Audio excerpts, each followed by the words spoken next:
Jadi sebenarnya masalah lingkungan, mencintai lingkungan ini kan menjadi bagian daripada integral dari iman dan bentuk ibadah kita kepada Allah Subhanahu wa taala. Kita menyadari betapa pentingnya air itu bagi kehidupan manusia. Nah, begitu pentingnya air, maka saya memberikan dia di posisi sebagai presiden gitu. Jadi pada waktu itu tuh presiden air. Jadi yang menjadi presiden tuh air gitu.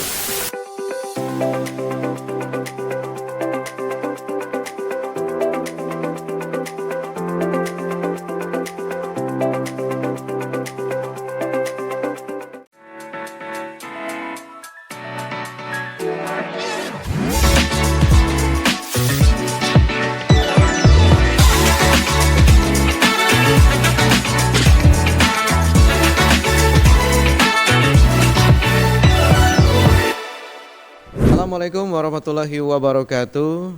Pendengar dan pemirsa RRI Tanjung Pinang, kita kembali berjumpa di podcast Kawan Celoteh dengan episode kali ini berjudul Pecinta Lingkungan.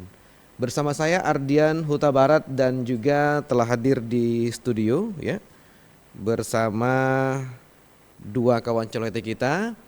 Ada Presiden Sampah Bang Arjuna dan juga ada Presiden Air Lingkungan dan Manusia atau ALIM Bang Kerjuli. Namun sebelumnya ada intermezzo untuk Anda. Pendengar dan pemirsa RRI Tanjung Pinang, tidak semua orang bisa mencintai lingkungan. Karena mencintai lingkungan berarti kita siap untuk berkorban, kita siap untuk bertahan, kita siap untuk berjuang, mengurangi kenyamanan diri pribadi kita demi keberlanjutan hidup bersama. Dan kita sapa dahulu nih kedua kawan celoteh kita. Assalamualaikum Bang Kerjuli. Waalaikumsalam Bung Ardian. Sehat ya? Sehat alhamdulillah. Apa kabar? Sehat juga? Amin. Alhamdulillah sehat. Dan juga Bang Arjuna, apa kabar nih Bang? Alhamdulillah sehat. Sehat ya. Semoga kita sehat semua ya. Amin ya robbal alamin. Dan kita langsung saja nih pendengar dan pemirsa, bahwa di podcast kita kali ini membahas tentang pecinta lingkungan, atau kalau kita boleh lengkapkan adalah sosok pencinta lingkungan. Ada Bang Kerjuli selaku Presiden ALIM dan juga ada Bang Arjuna Presiden Sampah. Dan ini luar biasa karena tidak semua orang memiliki kepedulian terhadap lingkungan di atas rata-rata. Dan Bang Kerjuli dan juga Bang Arjuna, boleh dong cerita sedikit nih, tapi ini Bang Kerjuli dahulu. Bagaimana nih Bang Kerjuli memulai apa yang Abang lakukan sampai dengan saat ini? Dan tahun berapa, apa latar belakang Abang Kerjuli untuk menjadi Presiden ALIM ini? Air, lingkungan, dan manusia. Baik, saya memulai kegiatan itu di tahun 2005. 2005. Tapi sebelumnya itu Udah 10 tahun berarti. 2005, 2025, insya Allah nanti Oktober 20 tahun. Oh 20 tahun. Siap. Oh iya. 20 tahun. Diawali sebelumnya saya bekerja di PDAM dan itu ada fenomena yang sangat miris di hati saya. Saya hampir mati pada waktu itu. Di Cilurit, salah satu pelanggan yang datang ke kantor itu komplain air di rumahnya itu tidak mengalir. Nah, jadi sampai sebegitunya. Itu 2000 kapan itu? 2003, 2002 itu pada waktu itu. Nah, saya merasa betapa pentingnya air gitu bagi kehidupan manusia. Nah, begitu juga dampaknya. Jika seseorang tidak mendapatkan air, maka apapun dia bisa lakukan. Termasuklah pada saat itu mereka komplain, tidak sabar, akhirnya membawa celurit dan leher saya ini hampir ditebas itu. Hanya 0 mm saja itu. Allah selamatkan saya, selesai. Nah, dari situlah saya berpikir kalau saya masih berada di dalam organisasi ini, BUMD ini, mungkin saya sulit untuk menyuarakan kebijakan-kebijakan penting sampai kepada kepala daerah dan kepada semua pihak. Jadi saya sudah mulai berencana untuk keluar dari PDAM dan mendirikan LSM. Dan alhamdulillah tahun 2025 saya keluar dari PDAM, saya mendirikan yayasan yang namanya ALIM, Air, Lingkungan dan Manusia, dan sejak itulah saya berkiprah di luar sistem yang kecil tadi kepada sistem yang jauh lebih besar, menyuarakan kepada pemerintah pusat, pemerintah daerah, provinsi maupun kabupaten kota untuk memberikan hak-hak dasar kepada masyarakat, yaitu air bersih gitu. Ya, jadi pada saat itu waktu bergabung di PDAM, kebebasan Abang kurang ya, Ya, untuk karena kan menyuarakan struktur aspirasi hierarki masyarakat. kita hanya hanya kepala bagian pada waktu itu kan paling tinggi gitu. Nah, sementara kebijakan pengelolaan sumber daya air ini tidak hanya di level PDAM saja, tapi ada lintas sektor, ada pengambil kebijakan, dan decision makernya adalah pemerintah. Nah, kalau saya masih berada di dalam, sulit. Saya akan menyuarakan kepentingan-kepentingan yang jauh lebih besar. Ya, Maka secara saya keluar pribadi dari memang, sistem. secara pribadi memang Bang Kerjuli lebih cenderung ke independen ya. Iya.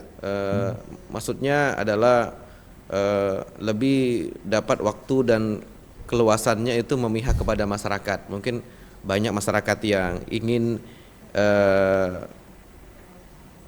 memiliki kebersamaan dalam hal mendapatkan air, merasakan kenyamanan lingkungan, dan juga menjadi manusia yang memang memiliki pola hidup yang baik, Kak. Iya. Oke, baik, kita ke Bang Arjuna selaku Presiden Sampah nih. Oke. Tapi kita nanti bahas nih kenapa disebut atau dijuluki dengan presiden, tapi kita mau tahu sedikit nih dari Bang Arjuna nih. Di tahun berapa nih Bang Arjuna, dan juga apa nih yang melatar belakangi kenapa Bang Arjuna ternyata peduli nih terhadap isu sampah. Begitu. Silakan nih Bang Arjuna. Bismillahirrahmanirrahim. Cerita ini berawal dari sejak tamat sekolah. Tamat sekolah. Saya sekolah di STM Tanjung Pinang 9091. Iya. 9091 itu usia 18 saya. Sebagaimana anak-anak usia 18 di tahun-tahun itu kan rock and roll lah kita kan gitu kan. Cuman keluarga ramai di Tanjung Pinang ini sebagai anak rantau. Saya asli Pulau 7 kan. Ramai, ada 5 orang lah adik-beradik yang dah mapan. Cuman saya nggak mau tergantung dengan saudara yang sudah mapan. Jadi saya banyak berada di rumah yang namanya Bang Nawi. Dia waktu itu supir Pak Manan, Pak Murwanto kan. Kebetulan ponaan dia itu sama sekolah sama saya, adik kelas STM. Masa-masa Kota Madia waktu itu ya? Iya. Zaman Pak Murwanto ya. Iya. Tahun 90-91. Cukup lama. Sekarang ini 34 tahun yang lalu ya. Iya. Jadi setiap hari kan mereka tuh kan buang sampah. Kawan saya ini ngikut. Memang dia dipekerjakan oleh Kotip zaman itu. Jadi berawal dari pertemanan ini tadi, setiap mereka membersihkan sampah saya ikut, membuang sampah saya ikut. Saya jadi mengingat kata Allah di Az-Zariyat ayat 56 itu, tidaklah aku ciptakan manusia, jin dan manusia melainkan untuk beribadah kepadaku. Jadi sebenarnya masalah lingkungan, mencintai lingkungan ini kan menjadi bagian daripada integral dari iman dan bentuk ibadah kita kepada Allah Subhanahu wa taala. Saya selaku seorang muslim ya, saya rasa demikian. Satu ketika pulang dari ikut membuang sampah itu di Jalan Sumatera, saya tanpa sadar disuruh ambil sesuatu, loncat, ditabrak oleh sprinter, kena sisi kanan kan ada motor sprinter. Anehnya alhamdulillah saya tak apa-apa. Saya pikir apa ya yang nabrak saya. Kawan yang namanya Yosi namanya. Dia langsung pergi ke paret yang tempat orang jualan kue di Simpang Sumatera. Oh rupanya orang nabrak. Anehnya dia yang sakit, saya tak apa-apa. Dia mau pukul, saya bilang jangan, saya tak apa-apa. Dah. Besok sorenya di pemakaman Teluk Keriting itu kan dulu ada tetangga saya, Matsah namanya itu. Bang Matsah itu dia tragedi helikopter ya waktu itu ya, yang di Mata kan jatuh, jadi dikebumikan situ. Jadi kami duduk di lori itu, duduk berdua di lori itu. Jadi kawan ini bilang, masih kuning ya tanah kubur almarhum Matsah. Entah macam mana belokan tuh saya jatuh gitu. Persis jatuhnya itu, dulu kan bak lori itu kan ada spasi ban serap ya. Saya jatuh celah itu langsung ke bawah. Ternyata memang Allah sayang sama saya. Dengan posisi jatuh itu saya berguling di bawah lori itu masih bisa koprol, kan aneh kan? Jadi ada pos jaga itu kan, abang-abang marinir itu menolong saya. Saya pikir dia mau nangkap saya, jadi saya lari ambil sendal berlari. Jadi lori ini tak tahu bahwa saya ini jatuh. Ketahuannya di dekat donat, rumah donat. Sejak itu besoknya saya mendapat panggilan dari di gedung daerah. Waktu itu Pak Murwanto sama Ibu melalui Bang Nawi ini suruh datang. Apa yang dinasihat, saya ingat betul nasihat Ibu. Padahal dia nggak kenal sama saya. Kamu masih muda, carilah kerja yang lain. Sebenarnya saya sedih. Waktu itu saya diamplopin duit 500.000, besar kan tahun 91. Saya terpaksa ambil, mengucapkan terima kasih, tapi dengan berat hati saya sedih juga. Akhirnya saya tidak boleh ikut lagi. Tapi sesekali saya tetap juga nakal ikut gitu. Jadi mencintai lingkungan ini sebagai bentuk rasa syukur kita kepada Allah Subhanahu wa taala. Jadi kalau kita tidak mencintai lingkungan, buang sampah sembarangan, apa segala macam lah ya Presiden air, itu suatu bentuk zolim kita kepada sesuatu anugerah yang telah Allah karuniakan kepada kita. Dan kita sejatinya adalah khalifah di muka bumi ini. Loh, kita dikasih fasilitas bumi yang luas ini sebagai khalifah, kok kita menzoliminya? Menebang pohon sembarangan, buang sampah sembarangan, tidak peduli sama sekali. Bahkan kadang-kadang kita sedih juga, naik mobil Fortune, naik mobil yang megah, tapi membuang tisu, membuang apa segala macam botol mineral sembarangan. Ya, berarti memang Bang Arjuna melihat itu dari perspektif ibadah ya. Karena mencintai lingkungan atau bagaimana Abang akhirnya itu peduli terhadap kebersihan lingkungan itu memang dari perspektif ibadah ya. Baik. Kita lanjut ke masalah nih presiden nih. Karena kan presiden ini kan banyak nih masyarakat taunya bahwa presiden itu memiliki bawahannya, memiliki kabinetnya dan sebagainya. Tapi ini dalam ruang lingkup lingkungan. Nah, kalau dari Bang Herjuli sendiri itu sebenarnya apa nih yang melatar belakangi julukan dari sebutan atau gelaran presiden ini, dan siapa yang memberi nama presiden itu dan mengapa disebut dengan presiden? Jadi sejak saat itu Bung Ardian, pada saat saya itu terancam lah, hampir saja hilang. Berlanjut cerita tadi ya. Jadi pada saat itu juga saya menyadari betapa pentingnya air itu bagi kehidupan manusia. Nah, begitu pentingnya air, maka saya memberikan dia di posisi sebagai presiden gitu. Jadi pada waktu itu tuh presiden air. Jadi yang menjadi presiden itu air gitu. Presiden air. Jadi bukan saya yang mengklaim julukan gelar saya itu sebagai seorang presiden air, tidak. Presiden itu objeknya, airnya.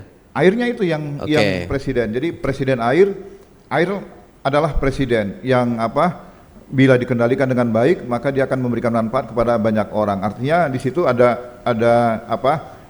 keputusan besar, ada kebijakan besar. Saya berikan posisi sebagai seorang presiden. Jadi yang presiden itu air, bukan Herjuli. Tapi sampai dengan saat ini mereka selalu menyebut saya presiden air, presiden air, presiden air. Nah ini mungkin nanti kedepannya perlu diluruskan lewat buku mungkin nanti.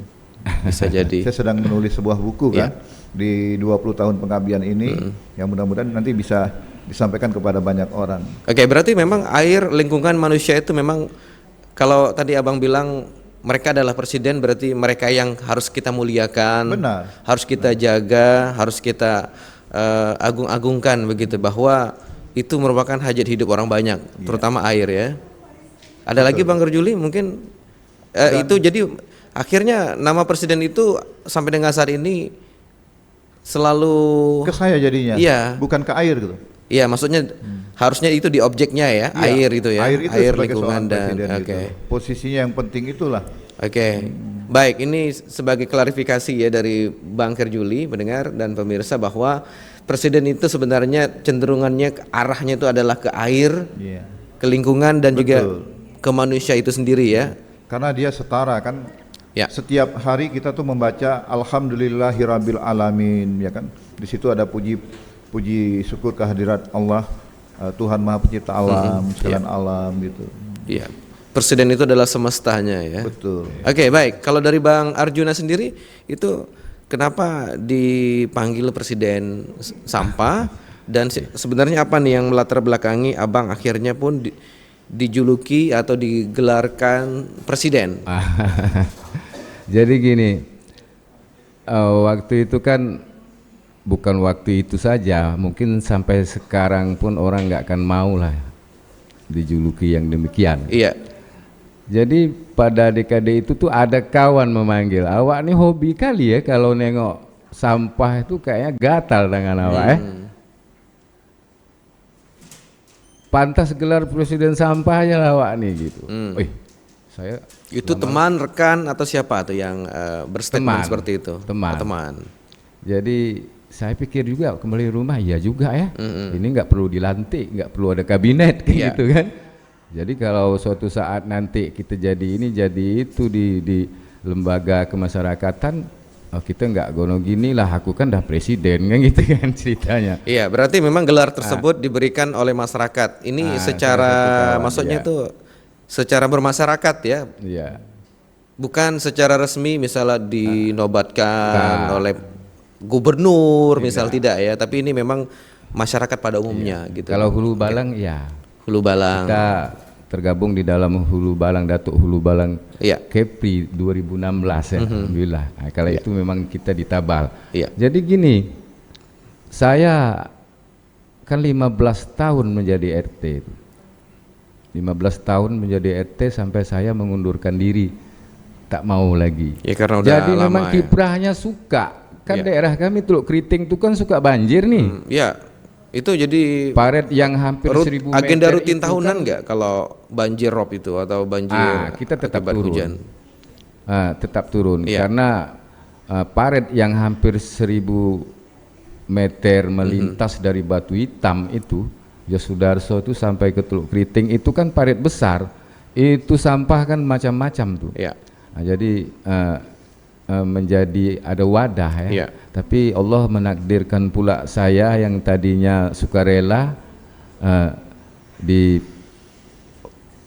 persampahan ini tadi, Iya. Allah karuniakan saya pekerjaan baru sebagai pegawai negeri sipil yang pengabdian sudah hampir 20-an tahun juga. Iya. Dan Yang 4 sekarang tahun lagi udah yang saya mau pensiun. Iya. Persis 4 tahun lagi. Masih aktif? Masih 2029 insya Allah. Iya, Sehat insya Allah ya. mau pensiun. Oke. Nah, Baik. Itu masalah julukan atau gelar presiden tadi Iya. ya. Berarti memang tidak secara resmi dikenal oleh dunia ya, tapi ini dikenal oleh masyarakat. Mungkin masyarakat yang menjuluki secara langsung ya Bang Gerjuli ya. barangkali satu-satunya julukan itu di dunia mungkin itu ya.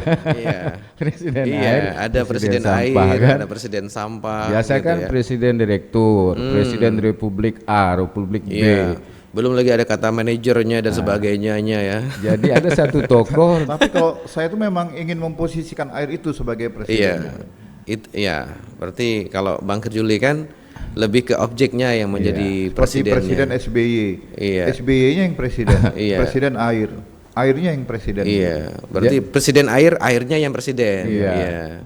Bukan Bukan sayanya. iya gitu ya. Jadi saya tuh pernah tuh dipertanyakan oleh pejabat kelas atas di Provinsi Kepulauan Riau yang Kepulauan Kawan, Jun, tak ada gelar lain ke daripada presiden sampah. Saya bilang, Bang, kayaknya sampai mati nih ini melekat, saya bilang kan. Iya, baik Bang Arjuna dan juga Bang Gerjuli, kita Bang Gerjuli dulu nih. Selama menjadi sosok pecinta lingkungan, ya, presiden air lah istilahnya gitu dari masyarakat. Sampai dengan saat ini Bang Herjuli itu apakah memang sudah pernah mendapatkan penghargaan nih? Dan kalau memang sudah pernah, dari mana penghargaan tersebut didapatkan? Ya, kita memang sejak awal tidak berorientasi kepada apresiasi atau ucapan terima kasih gitu ya. Tapi ini murni dari betul-betul dari dalam hati, dan itu hanya sebuah pengabdian. Tadi bertolak belakang dengan Presiden Sampah, dari sebelumnya tidak mendapat pekerjaan, tidak ada mendapat gaji. Kalau saya kan kebalik, dari sebelumnya bekerja di PDAM berhenti, kemarin ya, dari sebelumnya bergaji dan sampai hari ini juga selama 20 tahun tidak pernah dapat gaji itu. Penghasilan dari mana? Maha suci Allah lah gitu. Iya. Yang mengatur segala-galanya itu. Iya, gaji bisa ditakar tapi rezeki tidak. Iya itu. Betul ya pemirsa dan pendengar. Oke, itu tadi dari Bang Herjuli. Berarti memang belum peroleh penghargaan? Mulai di tingkat kota pernah, di tingkat provinsi juga pernah, di tingkat nasional juga pernah, dan bahkan kita kan merupakan salah satu yayasan lembaga jejaring dari UN Water di bawah naungan PBB, dan karena kita concern dari tahun 2025 itu melaksanakan peringatan Hari Air Sedunia, dan kita merupakan salah satu jejaring internasional. Dan bahkan sampai dengan hari ini mitra-mitra internasional kita sudah bekerja sama, mereka menyediakan pembiayaan untuk kita melakukan berbagai kegiatan lah di Indonesia, di Tanjung Pinang ini. Iya, baik. Kalau dari Bang Arjuna sampai dengan saat ini ya, dari perjalanan menjadi presiden sampah ya, dari yang sudah diceritakan oleh Bang Arjuna, itu sudah pernah belum mendapatkan apresiasi, penghargaan ataupun juga reward nih dari pemerintah misalnya? Tak pernah. Tidak pernah ya. Ucapan terima kasih misalnya, atau diundang langsung ke Dinas Lingkungan Hidup misalnya, atau ke Dinas Kebersihan dan sebagainya, menjadi narasumber atau menjadi role modelnya atau sebagai contoh, itu apakah sudah pernah? Tak pernah. Memang secara kebetulan memang saya mengabdinya di Dinas Lingkungan Hidup kan. Di Bintan juga saya di Dinas Kebersihan Pertamanan Bintan, dari 2008 sampai 2016 hijrah ke kota, tetap di dinas yang sama. Jadi kalau wujud ucapan yang demikian tak adalah, karena memang kita mungkin menjadi bagian dari situ sekarang ini kan. Cuman kalau bentuk penghargaan itu kan saya terbawa-bawa juga kalau dapat Adipura kan gitu kan. Nah itu. Kalau untuk pribadi belum. Ya misalnya itulah kayak kita kan bahkan hampir setiap tahun ya mendapatkan penghargaan Adipura. Ya, apakah Bang Arjuna dilibatkan juga dalam hal menyongsong atau menyambut penghargaan Adipura tersebut? Ya, saya dalam sejarah Adipura ini, demi Allah satu kali saja saya memegangnya. Kapan? Adipura tahun kemarin. Jadi sepanjang itu oh kayak gini rupanya rasanya memegangnya. Nah, saya kirim fotonya sama Bu. Iya. Itulah pertama kali saya memegang piala Adipura. Jadi sebenarnya misi kita nggak situlah ya. Sebenarnya kota ini nggak terlalu besar. Kalau kita mulai setiap hari menjaga kebersihannya, sebenarnya ketika Adipura itu berlangsung udah nggak susah ya, Pak Presiden ya. Karena kalau sudah bersih ya tinggal moles sedikit aja. Jadi kebersihan tuh nggak ada hari libur, Pak. Iya, ya meskipun mungkin untuk mencintai lingkungan kan tidak harus menjadi sosok terkenal ya, Bang Herjuli dan juga Bang Arjuna ya. Dari segi kebiasaan nih, kebiasaan pribadi dari Bang Herjuli, tentunya Bang Herjuli bisa nih memberikan contoh kepribadian Bang Herjuli seperti apa nih menjadi sosok atau pribadi untuk ikut menjaga alam. Mungkin ada nih kebiasaan pribadi dari Bang Herjuli nih agar dapat ditiru dan dicontoh oleh masyarakat. Ya, terutama kita itu saya lah pribadi itu berawal dari berpikir terbalik gitu. Jadi berpikirnya kebalik. Kebanyakan orang berpikirnya misalnya saya tuh berpikirnya coba dibalik begitu loh. Berpikirnya dibalik. Contohnya seperti apa tuh Bang Herjuli? Jadi misalnya wah tidak mungkin misalnya variabel A tambah variabel B tidak mungkin. Nah kita mungkin gitu. Jadi tak bisa, kita bisa gitu. Nah sebagai salah satu contoh, kamu uangnya dari mana? Bagaimana mau menghidupkan istri kamu, keluarga kamu, anak-anak kamu gitu? Kan tidak bisa diterima secara logika. Sudah tidak punya gaji, tidak punya penghasilan, punya kebutuhan, ya kan? Harus membiayai anak-anak, keluarga semua. Dari mana kamu uangnya? Nggak bisa kan? Gitu. Nah kebanyakan orang berpikir seperti itu sehingga mereka tidak masuk tahap berikutnya, action. Dari tataran berpikir saja, wah nggak mungkin nih, uangnya dari mana, gaji dari mana, siapa mau ngasih, minjam dari mana, utang di mana, bla bla bla bla bla. Panjang begitu ya. Nah, saya buktikan alhamdulillah 20 tahun saya tanpa gaji. Penghasilan entah dari mana-mana, Allah yang akan mengaturnya. Dan saya punya prinsip, bukan kita dapatkan dulu, Bung Adian. Nah, kebanyakan orang berpikir kan kita dapatkan baru kita berikan. Kita dapatkan baru kita berikan. Apa yang mau kita berikan, Pak? Kita belum dapatkan. Nah, kalau saya terbalik gitu, berikan dulu gitu. Berikan dulu, baik dalam ide, gagasan, kan nggak pakai biaya, nggak pakai, dan tidak nampak juga. Berikan dulu, apa yang kita berikan, apa yang kita dapatkan sangat ditentukan oleh apa yang kita berikan. Jadi berpikir kebalik inilah yang melatar belakangi saya sampai dengan hari ini itu bisa bersama RRI itu. Konsisten terus menerus kan. Mulai dari sana puluhan tahun saya bersama RRI dan sampai dengan hari ini alhamdulillah keluarga saya dibilang berlebihan tidak, kekurangan juga tidak, tapi berkecukupan. Anak-anak bisa tumbuh berkeluarga, yang satu jadi karyawan BNI, yang satu polisi, yang satu lagi tanpa gaji, Bung Adi. Tentunya mudah-mudahan. Tadi kan yang disampaikan, ya berdarah-darah sih, sabar, pakai air mata juga. Perlu perjuangan yang tinggi. Perlu perjuangan yang di tinggi. atas rata-rata. Tapi kan Allah Maha Pengasih dan Maha Penyayang. Oke, baik, kita ke Bang Arjuna nih. Kalau kebiasaan dari Bang Arjuna seperti apa nih agar bisa ditiru oleh masyarakat dalam hal menjaga sampah atau menjaga lingkungan dengan membuang sampah pada tempatnya? Sebelum saya menjawab ini mungkin saya pada kesempatan ini mau mengucapkan terima kasih lah kepada pemerintah lah, kepala daerah dari Bintan, Tanjung Pinang sampai provinsi, kepala dinas, Kasih Kabid, saya yang cukup memahami akan diri saya nih lah. Artinya mereka cukup mendukung lah. Hari ini orang apel, saya nggak apel, tapi karena saya di lapangan, saya dikasih agak bukan longgar ya. Pokoknya mereka memahami lah bahwa saya orang lapangan. Diberikan rekomendasi gitu ya untuk turun ke lapangan. Meskipun demikian, saya tetap absen, tetap membuat laporan kerja. Dan bukan barangkali setiap hari saya membuat laporan kerja di sepanjang saya bertugas. Di dalam HP ini ada puluhan ribu dokumentasi kerja yang tak pernah saya hapus gitu kan. Jadi kalau untuk menghimbau masyarakat ini kadang-kadang kan tipikal masyarakat ini beda-beda ya Pak ya. Ada kalau kita jumpa ibu-ibu kita sapa dengan baik, dia balik menyerang kita. Berapa saya harus bayar dendanya kalau memang mau bayar, dengan gaya mau membuka tasnya yang agak wah tuh kan. Cuma memang kita harus ekstra sabar Pak. Di mana ya sabar.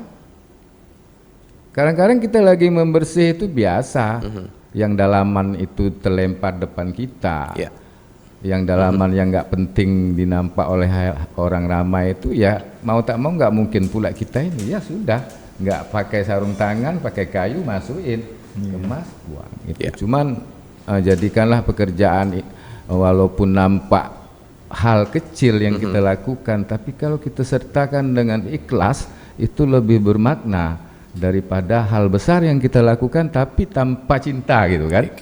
Jadi tak ada efek. Jadi kami itu los saja lah. Pulang sudah, istri, anak kita, keluarga kita pun mendukung. Saya barangkali nggak punya cukup harta untuk mewakafkan kepada negeri ini, Bung. Saya hanya punya tenaga, keringat, yang bisa saya wakafkan untuk negeri ini sampai saya pensiun. Iya, berarti mengekspresikan cinta dalam kehidupan ini untuk menjaga lingkungan dengan menjadi presiden sampah. Ya, sampai akhir hayat pastinya nih. Iya, insya Allah. Sampai masih kuat ya. Oke, baik.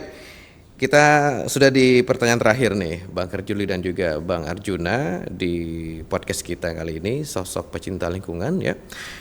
Dari Bang Kerjuli ini mungkin ada nih tokoh yang menginspirasi, tokoh pecinta lingkungan yang menginspirasi, barangkali kalau ada, siapa nih yang menjadi sosok inspirasinya nih, tokoh misalnya atau Muhammad Sallallahu Alaihi Wasallam ya. Karena 1400 tahun yang lalu itu melalui beliau sudah mengingatkan kita semua, telah tampak di depan mata, di darat, di laut, kerusakan yang dilakukan oleh manusia. Ya. Dan hari ini juga sangat tampak di depan mata kerusakan-kerusakan itu. Maka kita tadi yang disampaikan sebagai seorang khalifah ya memang harus memperbaikinya. Meskipun sesungguhnya kita tidak bisa memperbaiki, yang memperbaiki adalah Allah tuh. Jadi itu sosok yang sangat menginspirasi saya. Itu yang menginspirasi dan yang juga kita rindukan ya. Kalau bicara tentang Rasulullah SAW, belum ada pemanasan global pada waktu itu. Belum ada pemanasan global dan sebagainya.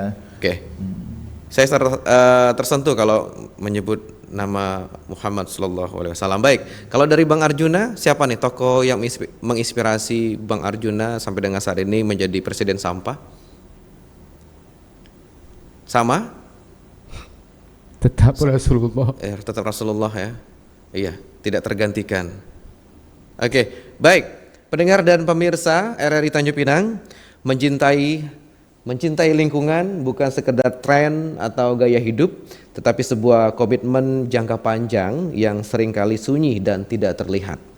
Butuh kesadaran, kesabaran, dan keberanian untuk peduli bahkan saat orang lain belum memahami pentingnya menjaga bumi. Satu hal yang saya kutip dari kedua narasumber kawan celoteh kita kali ini adalah sosok inspirasi mencintai lingkungan, mencintai kebersihan alam dan juga manusia adalah sosok Nabi Muhammad SAW. Dan pendengar pemirsa RRI Tanjung Pinang, demikian kawan celoteh edisi kali ini. Sampai jumpa. Wassalamualaikum warahmatullahi wabarakatuh.